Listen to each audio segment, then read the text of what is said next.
د بلخ اوسیدونکي وایي چې طالبان اوس هم غواړي خپل پخواني قیودات پر خلکو تحمیل کړي. په خلکو ګیرې په زور پرېږدي او په بازارونو کې ښځې ښکاره مخ له ګرځېدو منع کړي دي.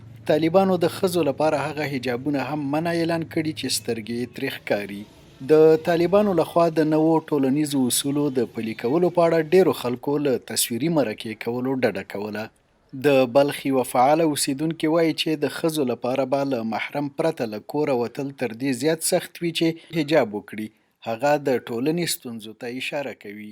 بعضې موضوعات چې پخوانه د دوی په منځ کې رایجول غواړي چې هغه بیرته رایجې کړي، او د ښځینهو په منځ کې هم همغه سابق قیودات چې دوی په خپل همغه اصولو کې درلودل، لکه پرته له محرم ګرځېدل یا د حجاب رعایت کول، او همداسې نور موارد چې غواړي په دې ولسوالۍ کې کومې سیمې چې خپل واک تر لاندې لري دا هم باید عملي شي او پیاده شي.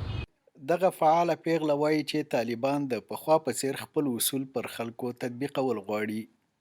مګر کله چې دوی وایي چې پرته له محرم نه یوه ښځه باید کور نه ونه وځي، تاسو خپله شاید د دې یاستئ چې زموږ په هیواد کې انقلاب ده، دا انقلاب هیڅ کور بې درده نه ده پرېښی. د هر کور موږ داسې کورونه لرو چې اصلا نارینه پکې نه دي پاتې، هغه څوک چې د کور نه ناوره ول، نو داسې کورو کې ښځې مجبوره شوي چې مجبوریت له مخې د کور نه ووځي او کار وکړي او د خپل ماشوم لپاره یو مړۍ ډوډۍ پیدا کړي.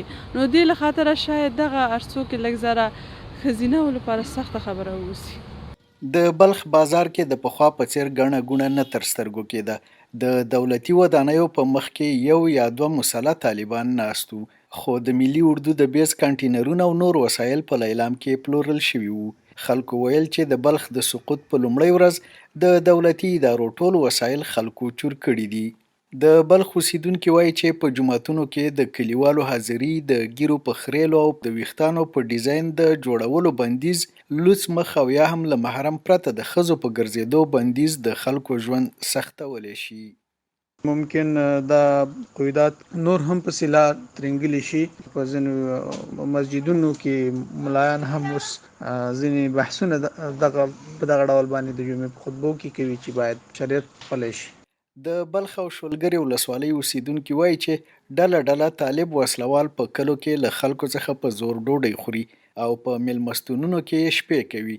په بلخ ولسوالۍ کې د نوبهار راډیو هم وسلوالو طالبانو په خپل واک کې اخیستې او اوس مهال پکې د طالبانو په توصیف جوړې شوې ترانې او نورې خپرونې خپریږي. په افغانستان کې د نی اداره وایي چې اوس مهال په هغو سیمو کې چې وسلوالو طالبانو تصرف کړي دي تر 100 زیاتو راډیوګانو خپل فعالیتونه بند کړي دي. ګل رحیم نیازمن، امریکا غږ آشنا ټلویزیون.